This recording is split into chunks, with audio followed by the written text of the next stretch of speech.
I'm so lonely. That's okay, 'cause so are you. Hey guys, we are doing an album review of Lil Wayne's The Carter 6, and we're ranking all the Carter albums somewhere in this video. So sometimes you get to part 6 and it's time to pack up and call it a day. In Friday the 13th, part 6, Jason Voorhees finally became actually an undead zombie. In Scream 6, Sidney Prescott said, "Screw you guys, I'm staying home."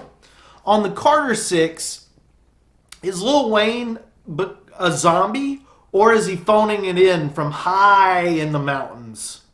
And I don't mean elevation. Let's find out, and somewhere in this video we'll rank all the Carter albums as well. Intros and interludes are the devil. 666, they are skips. And to get the first instance of Lil Wayne rapping, you have to go 20 seconds deep into track 2, Welcome to The Carter. A song that's so regal in its obsession with horns and mesmerizing beats and old school soul vocals that it makes you wonder if this entire entry in the Carter series is going to sound like this all the way through. Lil Wayne's bars are alright, but the music is so basic. It's so far away from anything that makes your brain go, Lil Wayne, young Mula, baby. It's fantastic to try different sounds, but for me, this is just a very weak opening in what should be a massive hip-hop release. Elsewhere, this same atrocious production value pops up on Cotton Candy featuring 2 Chainz, who does good in his own right, which I do know about. Jonas, damn. Jonas Luker reference there. I'm so hip. It's even worse than on the Welcome track, because now the lyrics have devolved into la la la la sugar fix. This song makes me sick. A little sick. The trend, that really sweet saccharine sound trend continues on Being Myself, where Lil Wayne sounds anything but himself. It sounds like he's trying to be someone else, but it's heads above the schlock of Welcome and Cotton Candy. So there is some improvement there on that track. And while the Carter 6 is an album jam-packed with variety of sounds, across the board, Lil Wayne is in a super chill mood, rarely getting emotional or angry, breaking a sweat. It's a very stoned, mellow, mid-tempo kind of Carter. But the variety. We'll talk about the different sounds contained herein. There's a lot of guitar on this record, and I wonder if Wheezy played it. Callbacks to previous albums and album cuts add to the value of what Lil Wayne is doing here, and you know what? The features seem custom and cherry-picked to add value as well. They're not just there because the record label said so. And I'm really enjoying Bono of U2's fame. I'm enjoying his bars most of all. Out of all the Jelly Rolls, the Lil Wayne Jr.'s, the Kodak Blacks, Bono was just the standout for me. Usually when 2 great artists team up, it's never as good as their own material. But Bono and Wayne, they really crafted a perfect balance between 80s rock and 2025 music. And you can tell they took the time on The Days to make sure that it doesn't sound ridiculous, just like utter nonsense, like maybe like a Blink-182 thing that Lil Wayne did a while back. Oh, Lord. But Bono is singing his heart out, and it's not corny or contrived. It's just a great song, no matter what genre it is in. The guitars are fire. Is it The Edge? Is it Wheezy? Is it Upside Down MTV? Please don't wait. Okay, we'll stop doing that now. Do you remember when Lil Wayne dropped those lines on Weezer's much maligned Ratitude record? No? Well, it happened, and finally Wayne is kind of returning the favor. It would be great if Weezer actually showed up on this Carter 6. and they got to rock out here too. But Wayne does a pretty good reinterpretation or interpolation of Weezer's Island in the Sun on the sunny, happy, very lighthearted island holiday. And it's another moment that could be a 0 out of 0 for some people, but to me, it's a bop. What other sounds does the Carter 6 explore? Bells takes some LL Cool J and services it well enough with some new ideas. Ding dong ditch bitch bells.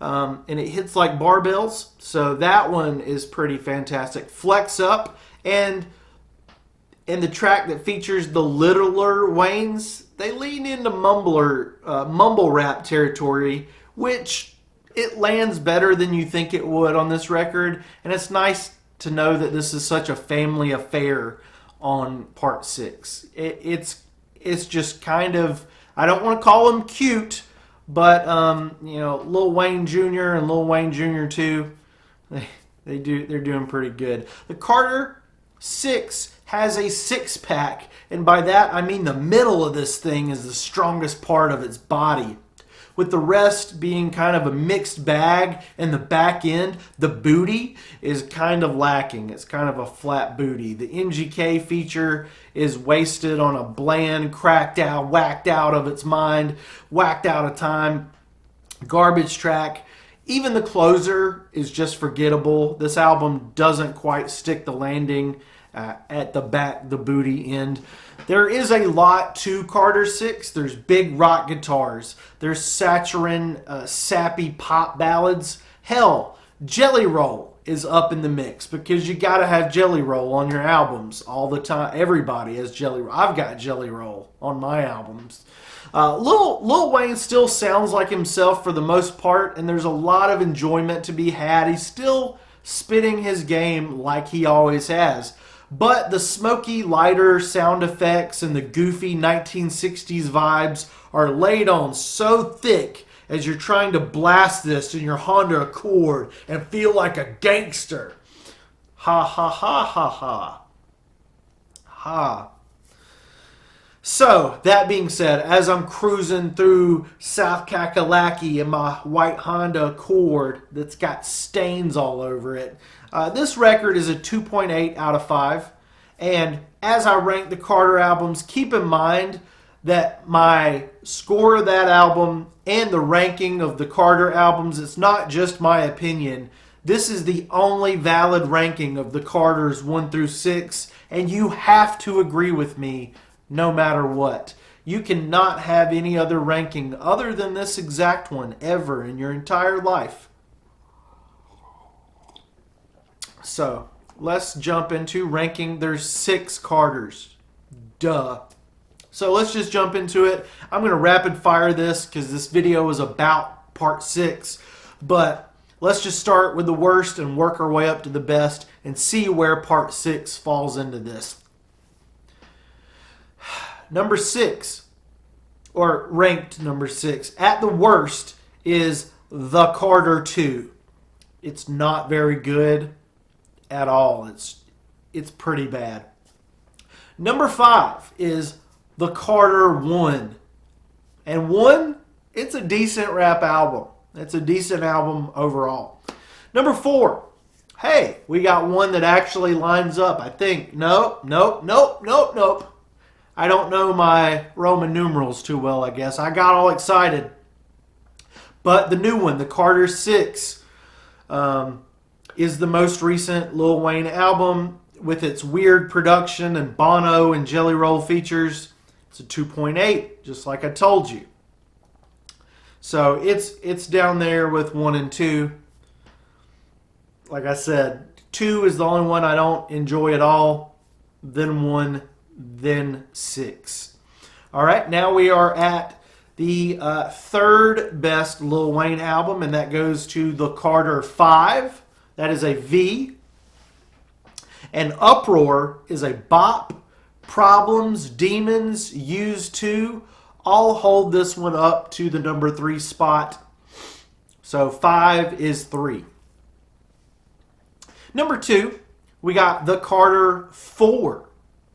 And I have had my heart broken by multiple women whose names start with T. So that Tammy line, man, that hits closer than you may think it does.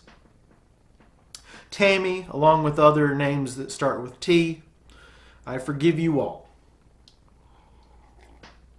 But hoes gonna be hoes, so I couldn't blame Tammy. Just talked to moms, told her she the greatest. I beat the beat up, call it self-defense.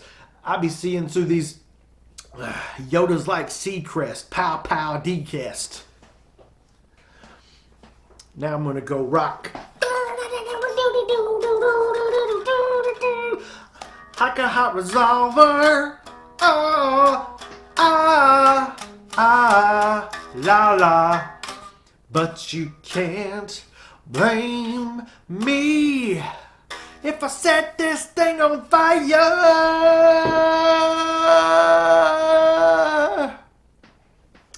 What am I talking about? That we're still talking about the Carter 4, right? You can't blame me. You can't blame me. Number one, the best Lil Wayne album of all time, Space and Coffee.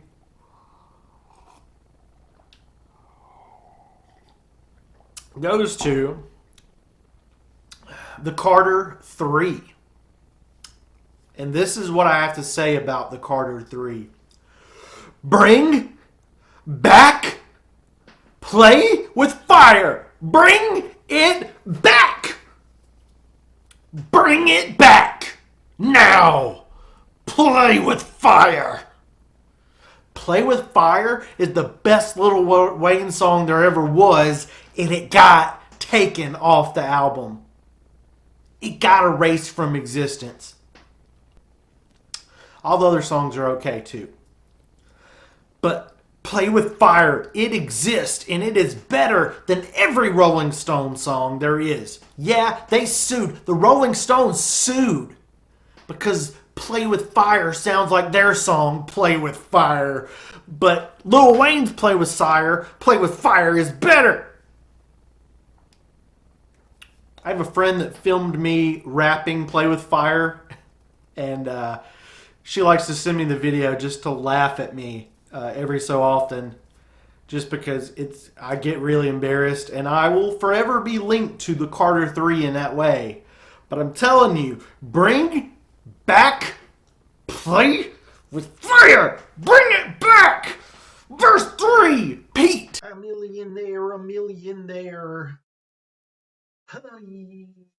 Mama always told me I was crazy, but my girls say I'm amazing. But I listen to a lady, but the girls say I'm hot. I say no, woman, I'm blazing. Like, what do you expect? I'm a freaking Kakalaki, and I feel caged in my mind, like my flow's doing time. I go crazy inside, but when it comes out, it's fine, like wine. Wait, watch.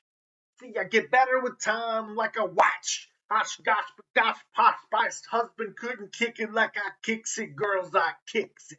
No cereal like a landing, I sticks it. Wherever she asks me, after she licks it. That's too explicit. Why you listening? I smell smoke, something sizzling. They say you nobody knows somebody. Well, I'm from where you nobody. You know what they say when you great, not that's me.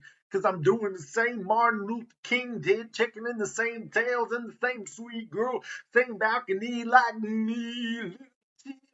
I don't rap, I film movies. With my rap, you can call me Mr. Director's Chair. Yeah, and that's a rap. Cut on the next scene, not the next scene, the next check. So, straight out the corner of Apple and Eagle, Braveheart, like the times of medieval, married to the game, divorced the cathedral, stand on the quarter selling porcelain to people, forced into evil. It's all in your head, it's all cerebral. Call me Knievel, you follow when I lead you, straight to the needles, the bottles, the battles, the Beatles lead you. Mama named Cedar, I love you, Cedar. Remember when your second husband tried to beat you? Remember when I went into the kitchen with the cleaver?